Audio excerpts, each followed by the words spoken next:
Party. Take the candy from a kid without saying sorry. Oh, we're naughty. Money and the power, just give us the world with a message of mischief. Well, in case you missed it, you messed with us and we'll give you the... He lives up in Louisville now, but yeah, probably if it's got black powder in the name, there's probably going to be explosives. Well, it's not really a gender reveal party unless there's casualties. Oh, yeah. I don't even know. Why do people even care? Here's the thing. I don't give a shit about anybody's baby until they're old enough to hold a conversation with me. It could be a bare bones conversation, but until they're old enough to hold a conversation with me, I just don't give a shit about them. I don't even care about them then. Yeah. Well, they might be more interesting than their parents, to be honest. Maybe. But we found out the genders of our children before they were born. Yeah, most people do. We didn't really care to wait because, like, we wanted to decorate their rooms in certain ways. Plus, now that I've had a boy and a girl, I feel like I'd know what to look for in future, whatever you call them, sonograms or whatever they're called. So I don't know. I think if I saw one, I'd probably recognize it. It wasn't really something we cared about in my family. Like, interestingly, we didn't know the sex of me or my brothers until after we popped out. We knew exactly what day I would pop out, though. They called it, like, when they first found out my mom was pregnant. They said, "Oh yeah, he's going to come out on December 2nd." And I did. I was always very punctual. I was late, as usual. It was very late. Came on Friday the 13th, which they were not expecting. But yeah, interestingly, there's a more telltale sign of a baby being a girl than a boy. There's I don't know why, but there's like 3 lines, very distinct lines in the view of the baby when it's a girl, like in their abdomen. I don't know why.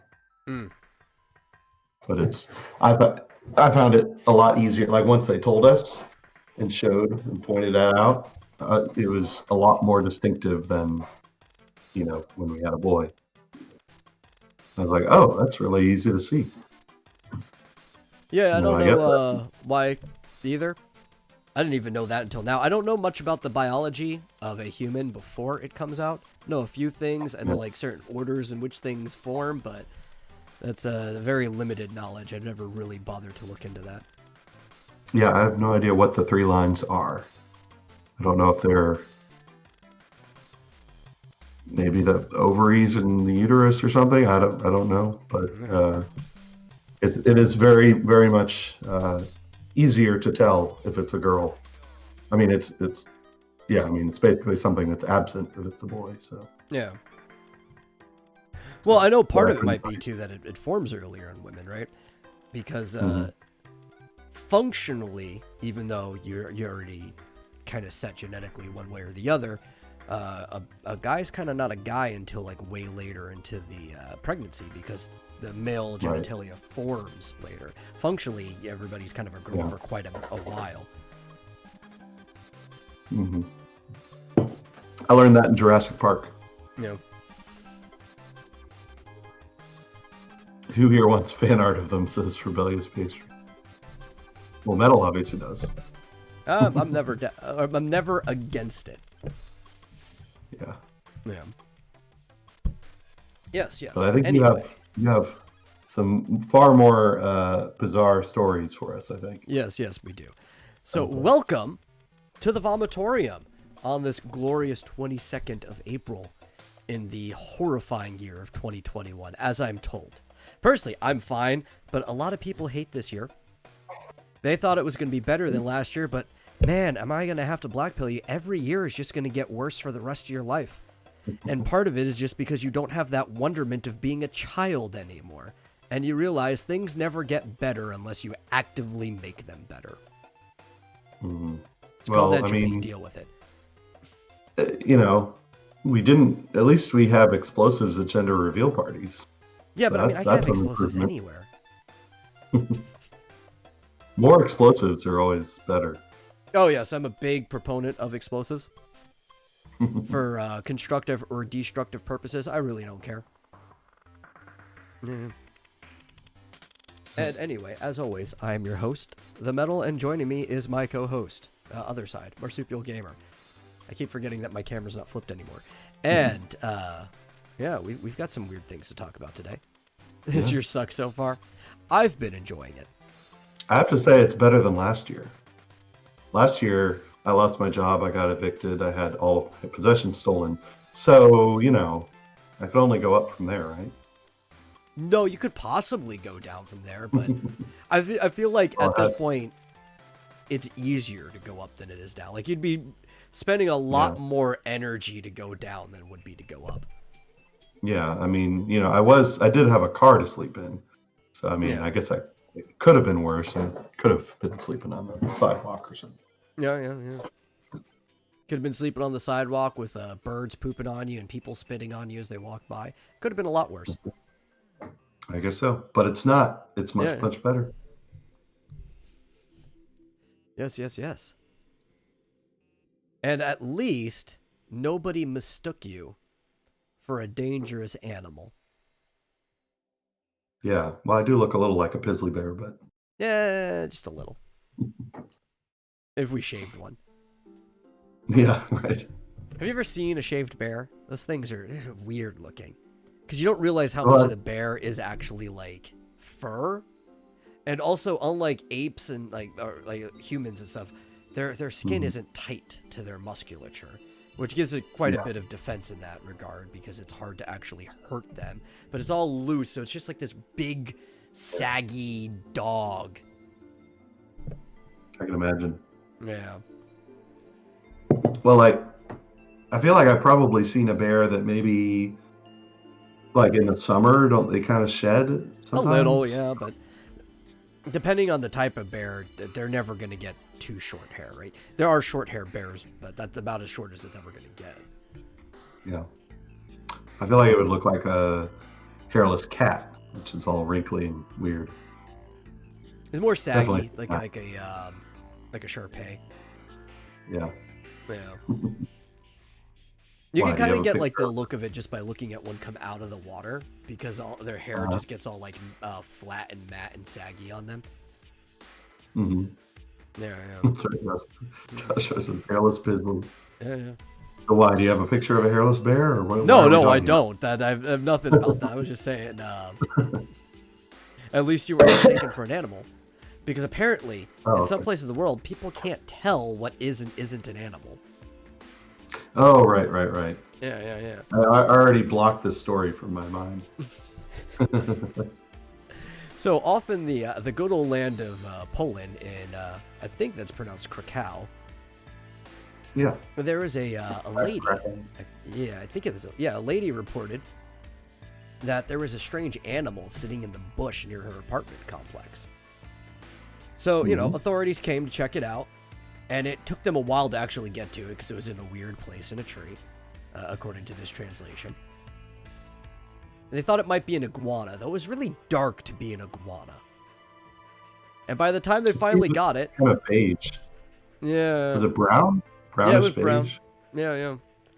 It's like, iguanas are usually kind of greenish. I mean, they can alter their color to some degree, but I don't think I've ever seen an iguana that dark.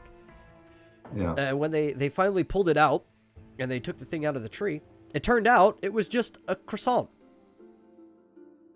Indeed. Yeah. Now, I can maybe get confusing a small croissant for some type of like big beetle or pill bug or something like that. How do you mistake it for an iguana? Well, Like, in the even picture, a big one. Yeah. like it was hard to tell because it just showed the tree, but it looked like it was like that big. It was like Yeah. I mean, vertical. you can have pretty big croissants, but like, I was like, man, that's the biggest croissant I've ever seen. I've had some that are like this big. Also, like, why would you, if it was a lizard of some sort, why wouldn't you just let it be?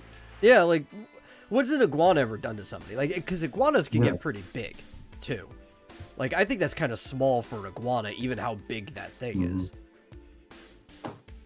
But when's an iguana ever hurt anyone? It looked like it was a tree next to a building. And Yeah. I would just go to like the nearest window and start poking at it with a stick. Or just start see if I could chucking knock it out. pebbles or something at it? Yeah.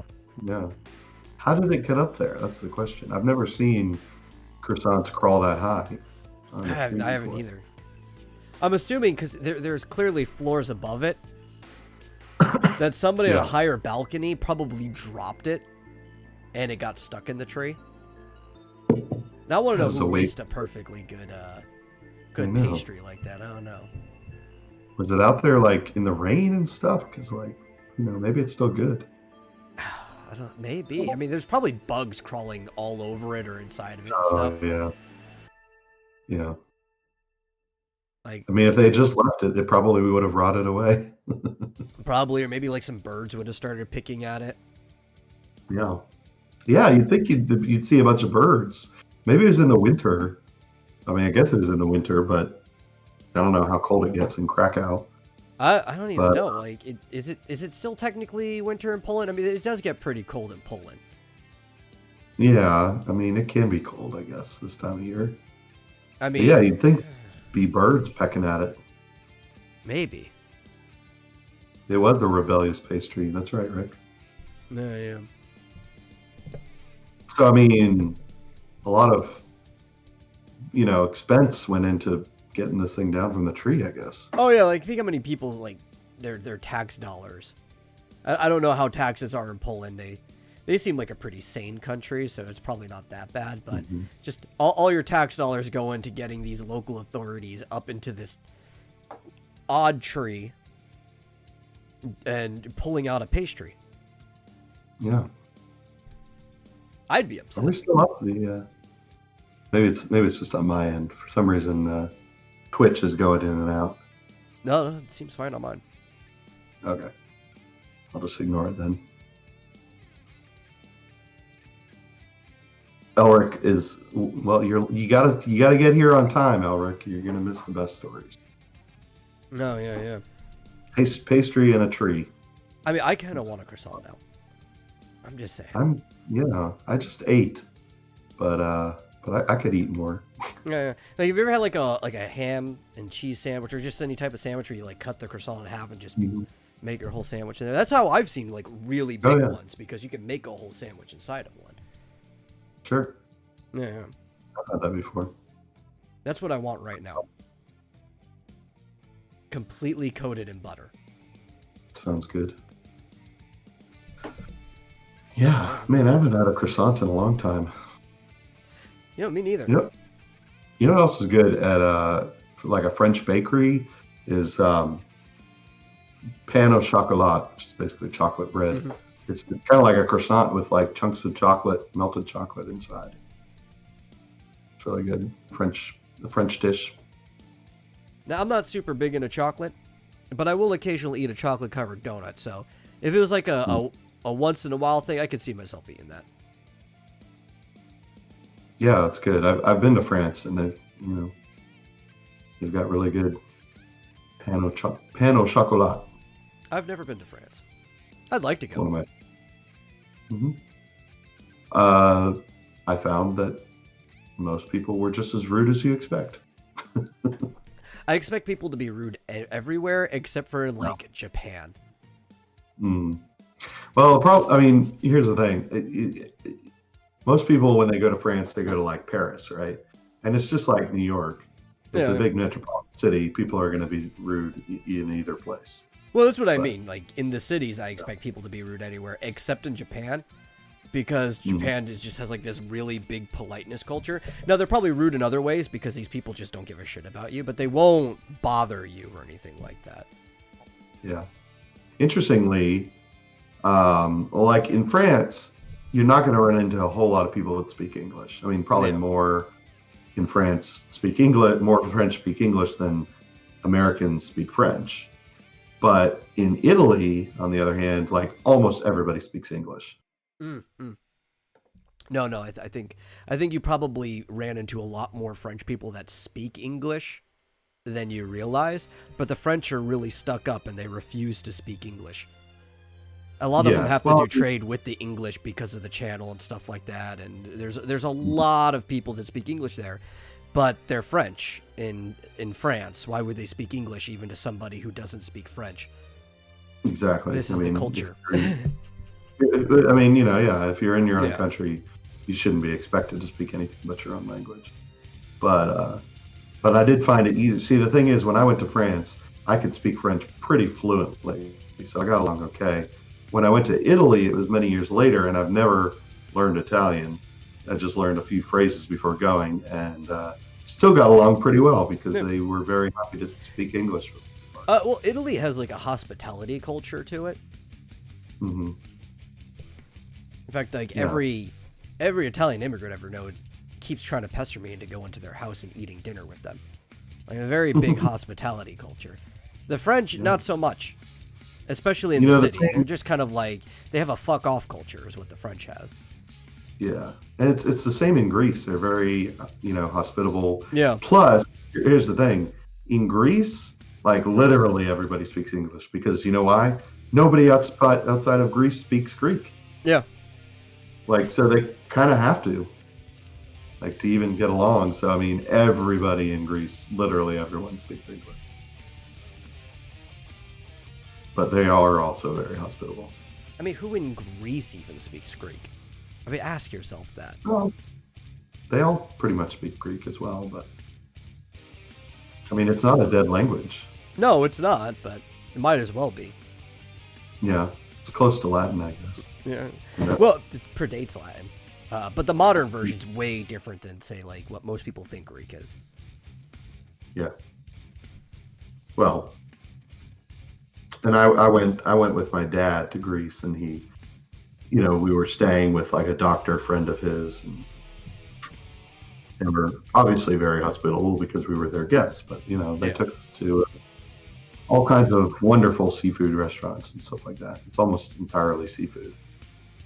What's funny is their language is actually probably closer to that of their Turkish neighbors than they are to their Italian neighbors. Probably. I imagine so. I do feel like if you went, well, I don't know how Japan is in terms of language. Like, I'm sure most people speak English. In the cities, most people do. Okay, yeah.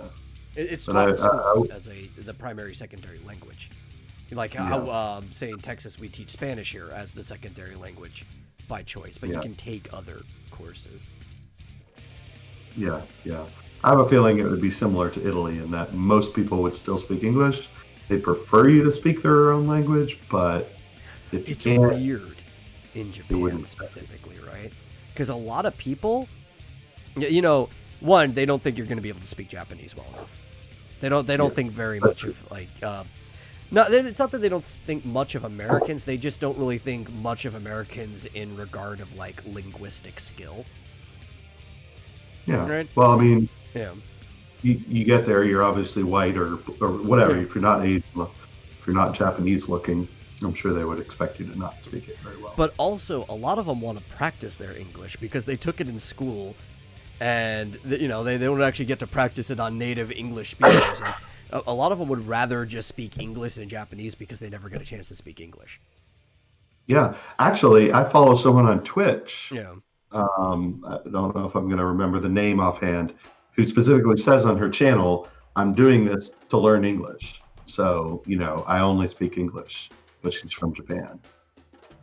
So it's interesting. I watched her play Dragon Quest XI, which is a very, very Japanese game. Very popular in Japan. But what's funny is She had it, I believe, playing the Japanese. I feel like she had it playing Japanese, but with English subtitles. Or maybe it was the other way around. But anyway, she was totally speaking English.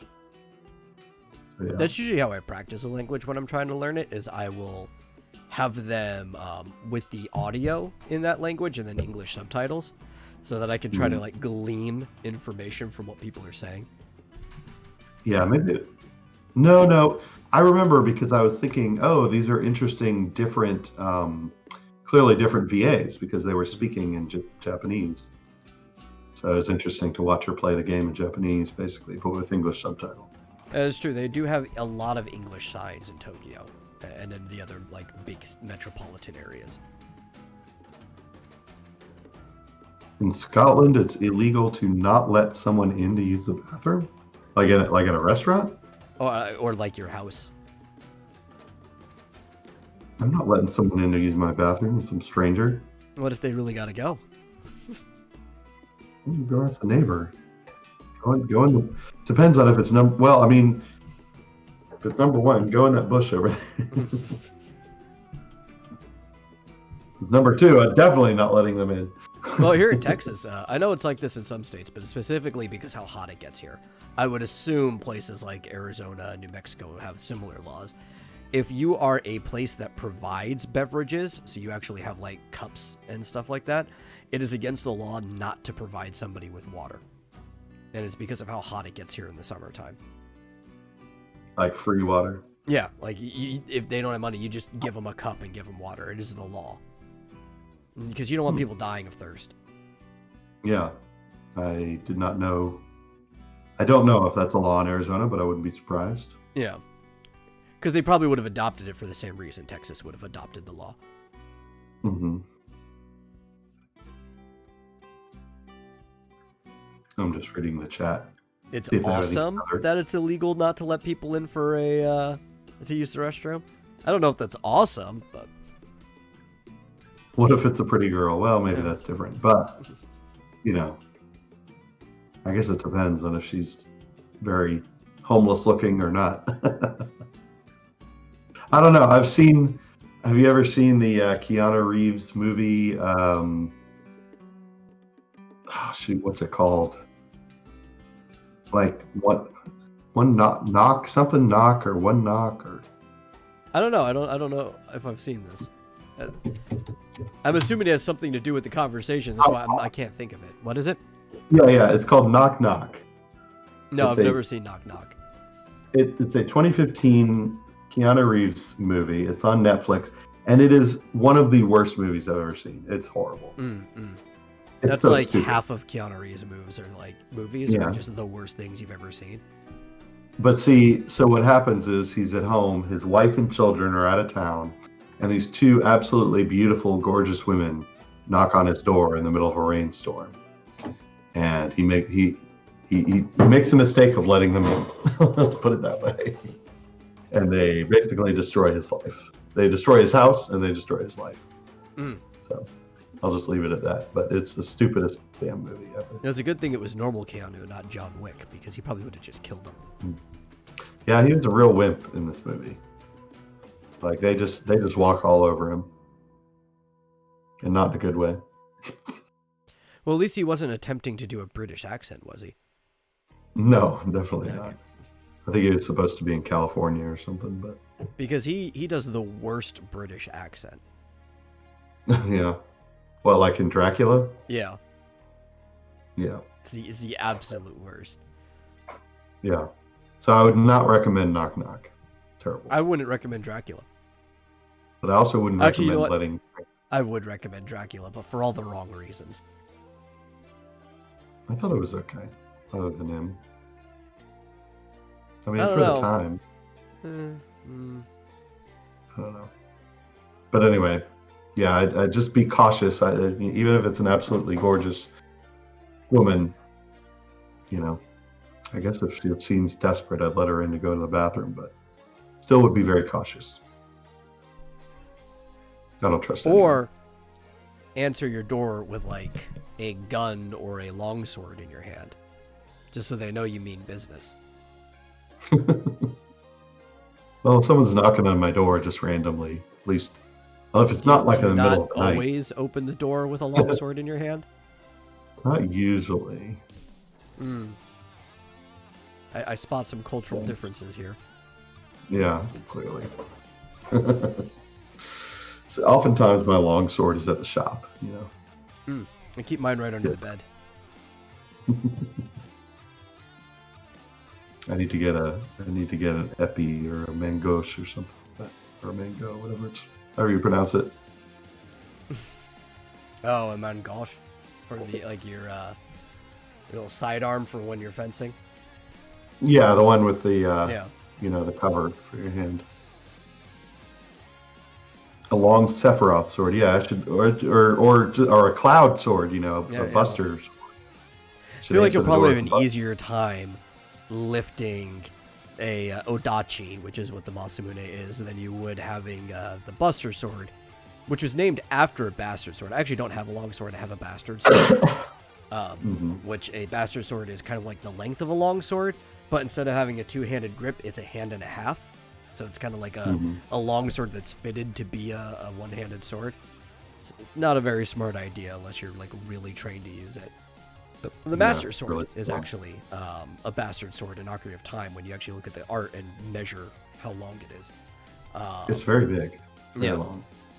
But Cloud Sword, it was originally supposed to be a bastard sword, but translation wouldn't let them do that, so it's a Buster Sword. And that thing is ridiculously huge. It would probably weigh as much as me, if not more. It'd be like picking up a person with how much metal is on that thing. Mm-hmm. Wait, how much? As much as you? Yeah. I mean, maybe with modern metals, you might be able to get it lighter. You might be able to get it under 100 pounds, but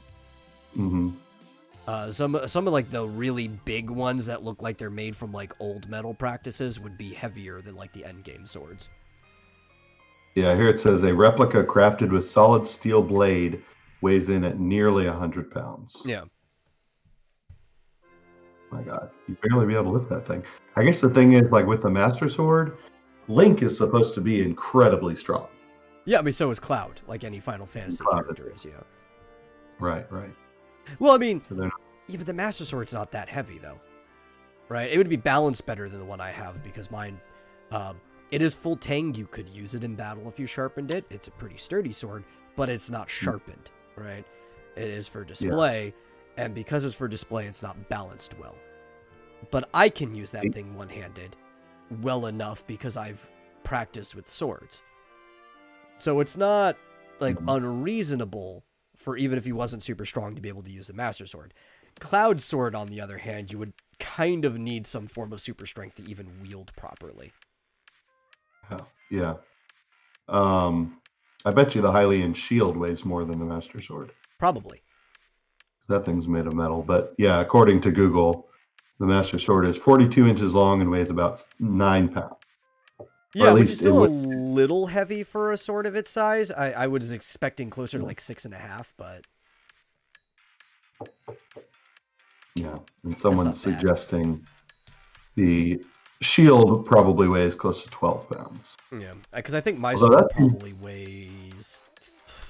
Is this balanced bad? Probably 12 pounds.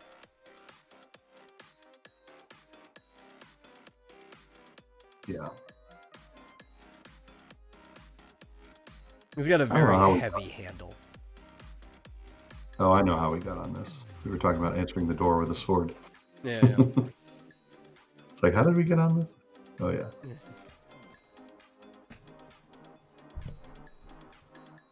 Do you know what is really heavy? Taking in the information that worm tornadoes exist. Yes, this is disturbing. Yeah. So up in New Jersey. Wormnado. A wormnado.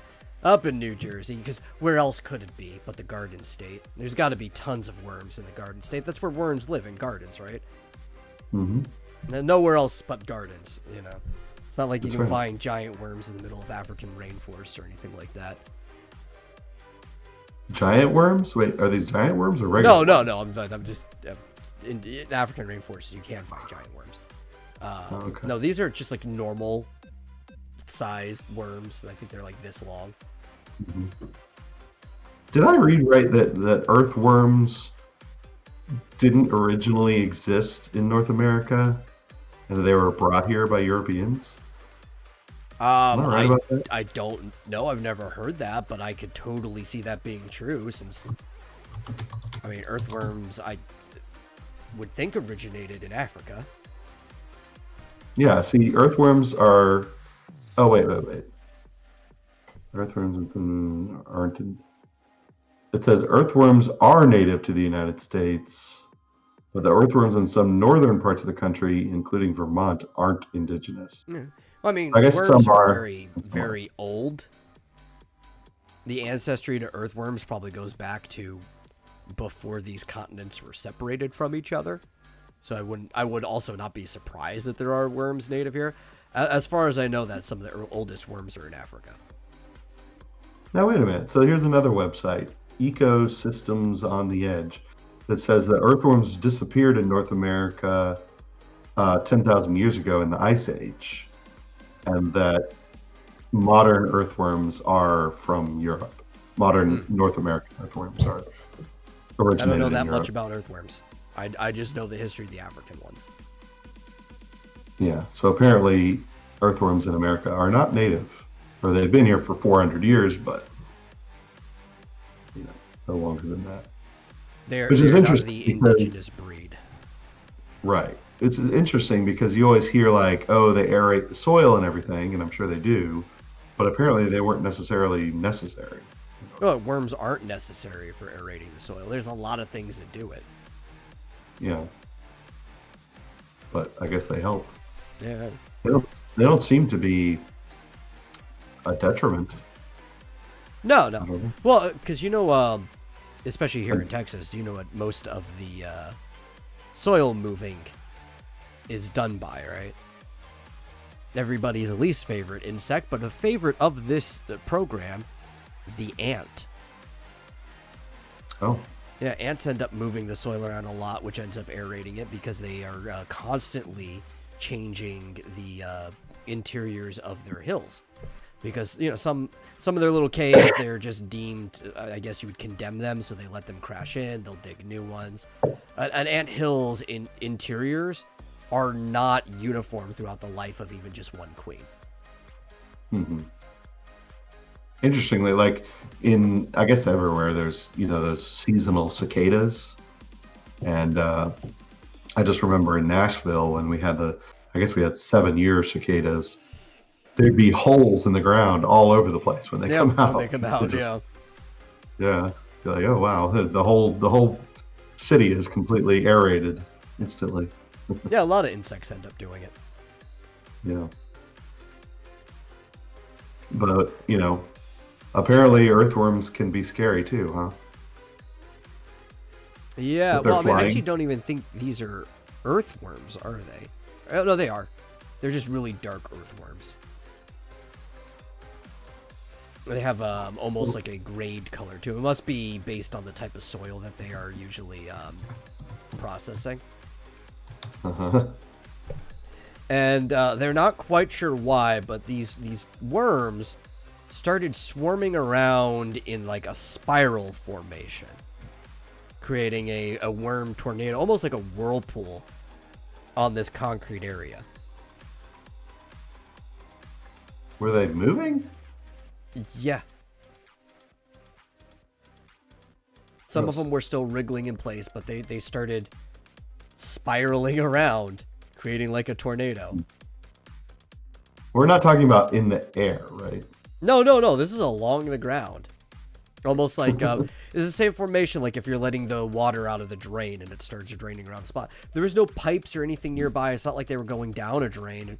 This just seems to be happening all on its own. Like the worms are doing it in some weird mass worm hysteria. Is it like in more than one place? No, somebody just stumbled upon this group of worms. There was a rain recently, so all the worms came out of the world. Yeah. And they just started all swarming around this one spot. Weird. Yeah. Yeah, I'm looking Even at it. if- They do look very thin and gray. They look weird, like weird worms. Yeah, they must be processing like really dark soil. Yeah. Yeah. But even like biologists are confused. They're like, yeah, it's a perfect thing to study, but they don't know why it's happening. Not yet, anyway. Joshua says the worms are trying to warn us. Of Maybe. what? The tornado? The aliens are coming. Yeah. You know why worms come out of the ground when it rains? No, I've never actually looked that up.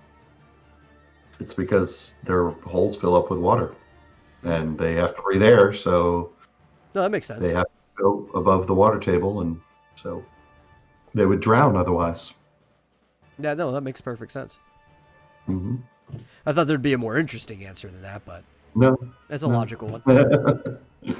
Nope, just survival. They would Sometimes actually you just drown. hope that the world is more interesting than it is, you know? Yeah, some things. Do I have something in my teeth? It looks like I do. Oh, yuck. Gross. Oh, yes. Lean into the camera so the audience can see it as you clean Yeah. it out. Yeah, I might have to floss. Yeah.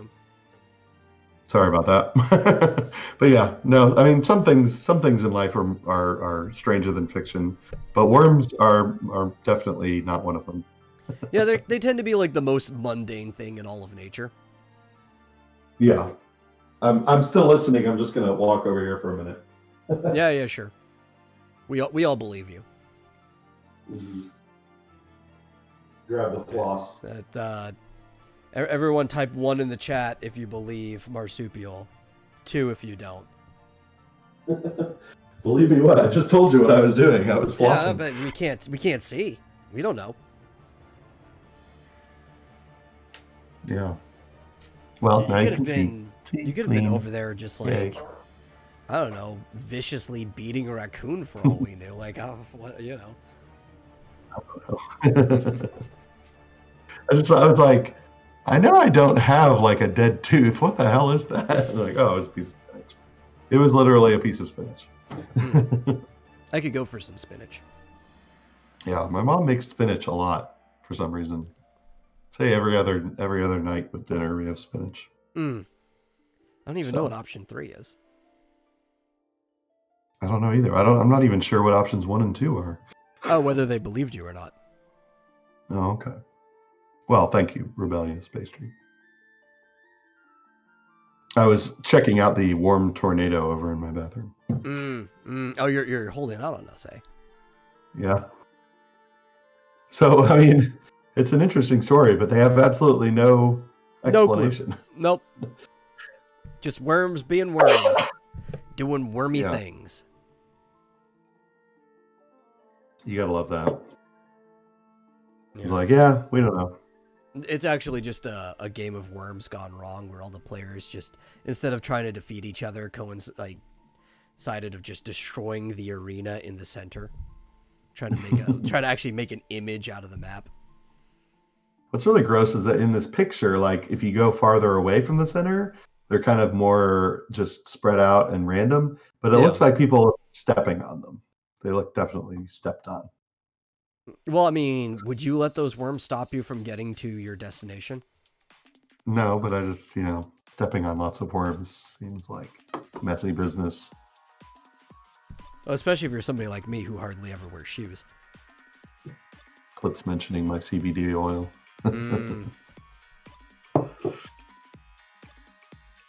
Joshua says, if you had to eat one fried worm from the movie How to Eat Fried Worms, which one would you eat? I don't think I've ever seen the movie How to Eat Fried Worms. I've read the book, and the thing is, they're not all fried. He cooks them in different ways each day. I mean, if somebody served me fried worms, I'd probably just eat it. Listen, I've been survival camping. I've eaten grubs before. They're full of dirt. So? They're also full of protein. Okay. So if somebody bet you that, that you couldn't eat at least one worm a day for 30 days, how much would it, how high of a bet would it have to be to take it? I mean, one worm a day is not that bad. like Yeah. at all. Who is making like freaking out about that? Well, that's the premise of the book. Oh, I've never read the book. Yeah, a child bets another child that he can't eat. I think for 30 days, one worm a day. I mean, that's not that bad though. Yeah. Well, he almost doesn't make it, but he does. Is it because he can't find a worm on the last day? Because it can be hard to locate worms unless you go to like a bait shop or something. He comes up with different ways to cook them and hide the flavor, I guess. But I think there's one day where he goes to the fair or something, comes back and almost forgets. And it's like just before midnight, he's about to lose the bet. And this was like in the middle of the month, and he just like goes outside and finds a worm and just eats it raw. Oh, okay. I mean, raw worms aren't that bad.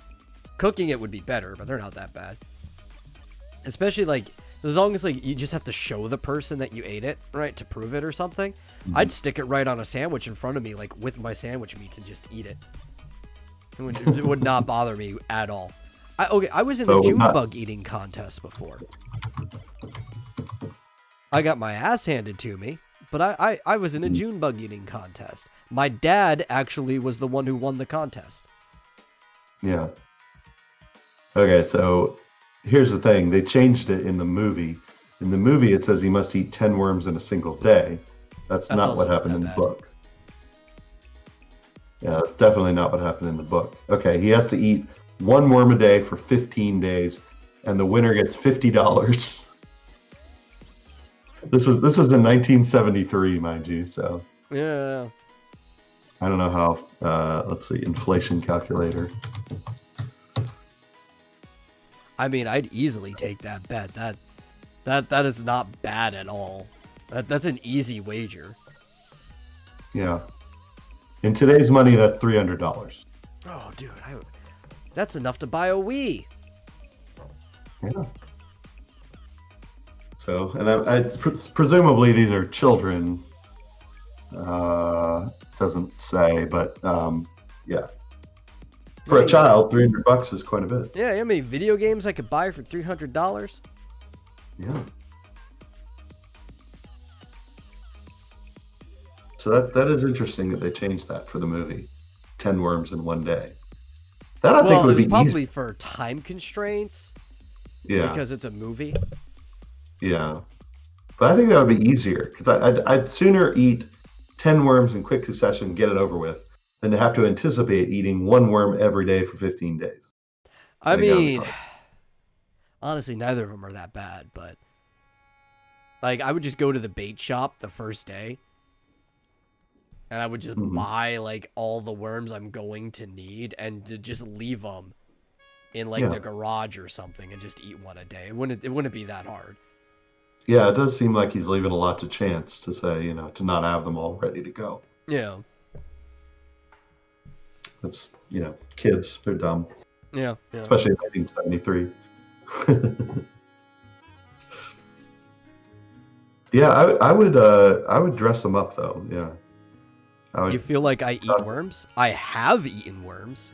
I don't actively eat them all the time, but like I said, I've been survival camping where, you don't have shit on you and you have to make sure that you get your own food every single day. If you can't catch a fish, sometimes you're just eating grubs. Sometimes you're eating grubs when you first get out there just so you have enough energy to go and do all the stuff that you're doing. You need that protein in you. See, here's the thing. Can you theoretically like chop it up and put it in a casserole and just eat the casserole? Because yeah, I'm sure they. I'd have to reread the book to find out what the rules were, but like that would be easy. They did a fried worm sandwich and just put all like 15 worms or 10 worms or whatever you needed to do in that one day onto one sandwich and eat it.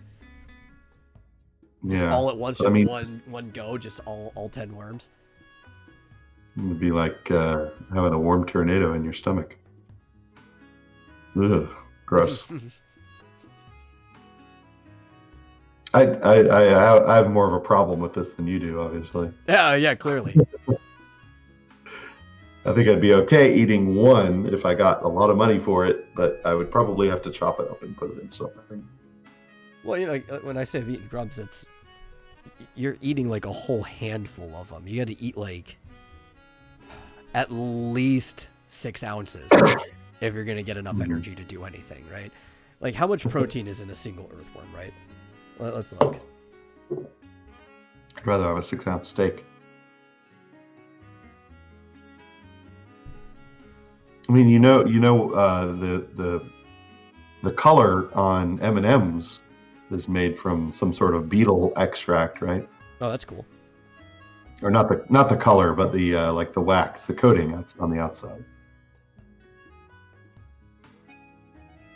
Let's see, And nutrition fact. I won't even tell you what vanilla's made out of. Artificial vanilla. Oh, artificial vanilla. Oh, I know what actual vanilla is made out of. There's a plant. Right. Talking about artificial vanilla. Yeah. Where is the nutrition facts on this earthworm? Here we go. So, Nutrition facts on an earthworm. fresh earthworm, Yeah. which is what you'd probably be eating if you're eating it as grubs. Let me zoom in because this is a really tiny table. Of course, you could always cook it, which will get you more. But the actual protein, it's per gram, is 0.65 grams of protein per earthworm. So if you want to get a good amount of protein to be able to make it through the day, you're probably going to have to eat like 5 earthworms in a single sitting. And that's if they're fresh. Obviously, you get more out of it if you cook it. Earthworm meal, if you like grind it into a paste or whatever, you can actually get like 2.75 grams out of it. So wait, how much per earthworm? Per earthworm, just fresh, uncooked, raw, is 0.65 grams of protein, which is actually a lot of protein. So you'd need to eat about 77 of them to get the average recommended daily. Well, for a whole day. I'm talking about just getting your day started, have enough in your system to like put up camp and start looking for their food. You need like 5 to 7 of them to get started through the day. At least. I mean, Yeah. I don't really often have protein for breakfast, so. Now, then again, you can always cook it. You'll get more protein out of it. You get more protein if you cook it? Yes, because your body absorbs more if you cook. Yeah. You actually lose a lot of nutrients if you eat raw food. Mm-hmm. Especially if you saute it in butter, that'll give you some protein. And you don't start your day with protein? I prefer to start my day with protein. Well, I do too, but we had this discussion before. I don't know. I wake up very groggy. Just get And those usually like Jimmy Dean breakfast sandwiches or something like that. They got protein in them. You pop them in the microwave, it's ready. Boom. You know, it's interesting. I don't know if I told you this, but I don't think I've told you this. After I kind of started to get my life back together here, I happened to be going through my wallet, and I ran across this. It is a Starbucks card. Oh, right? yeah. And you can load these up with money. Well, I went online, and there's a number on the back, and you can type it in online to see. There was like $95 on here, and I was like, "Holy shit!" I've been sitting around, for like a year, scraping and scrounging, money for food and rent and all that, all that stuff for like a year. I had $95 on here, and I'll tell you what, the breakfast sausages at Starbucks are really good, and I've been getting them for free lately because of this. No. But I must have loaded the thing up like years ago. Do you want a lot of protein for one grub? You don't want to be eating worms. Oh, okay. What's the best grub for protein? Millipedes. No.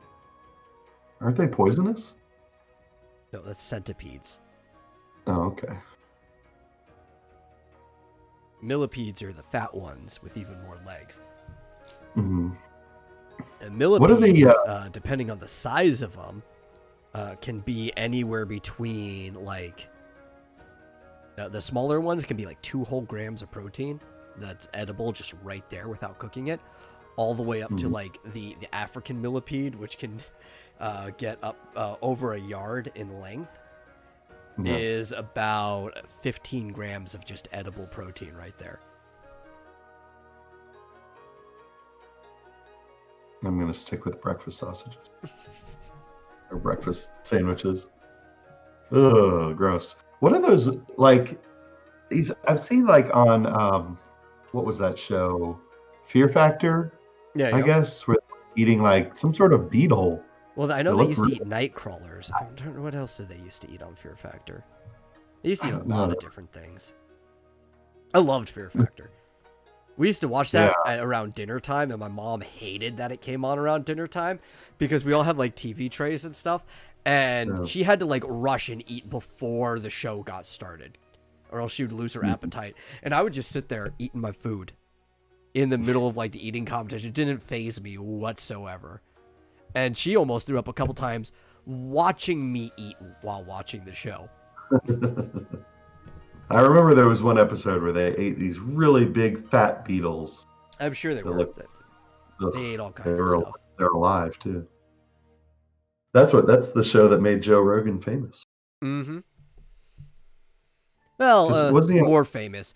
He was already known as a comedian before that, which is how he got the gig on that show. But that's what put him in the zeitgeist, yeah. But he was on Wings before that, right? The show Wings. Yeah. I think he was the mechanic. I think, wasn't he? I don't remember. I don't know. I knew of his stand-up work before that, but Fear Factor, I think, is the first time I saw him. Hmm. Maybe I'm thinking of someone else. I loved Fear Factor. It was such a fun show. They did some crazy stuff on there too.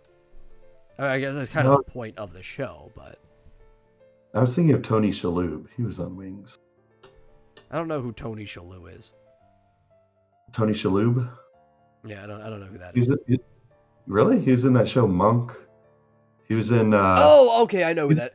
I always forget his last name. Yeah, he's in Galaxy Quest. Yeah, Remember? no, He was, like, I always forget his last name. I like him. He's a good actor. Yeah. He's the one, like, as soon as... Actually, I referenced his character in the RPG, and I don't know if anybody noticed, right?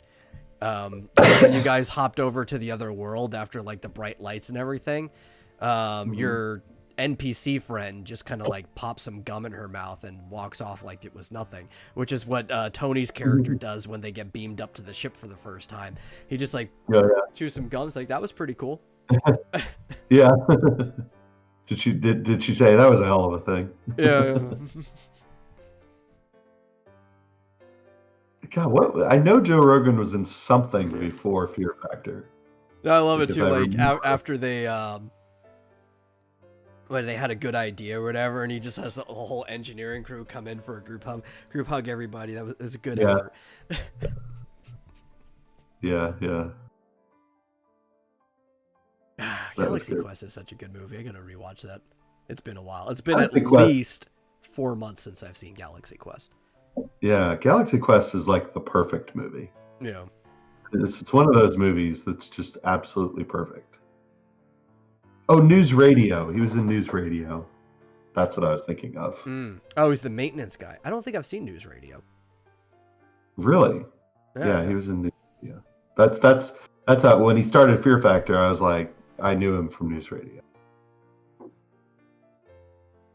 That News Radio was like was on during my entire time in college.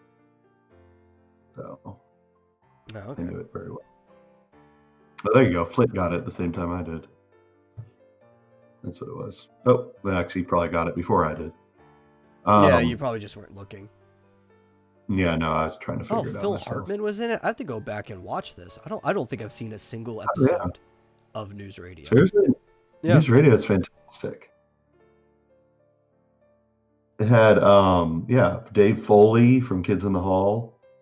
Andy Dick is okay. He's tolerable. Maura Tierney.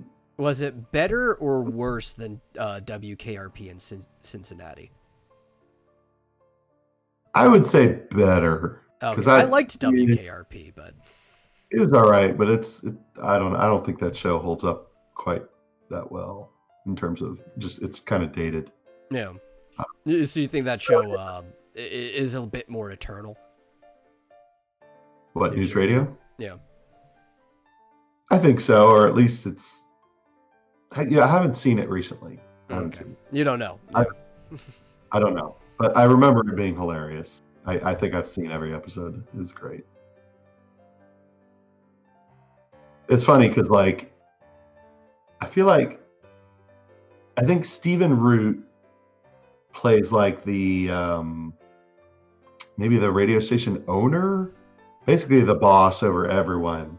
But they bring in Dave Foley. Dave Foley's like the manager, so he's the boss over everyone except Stephen Root.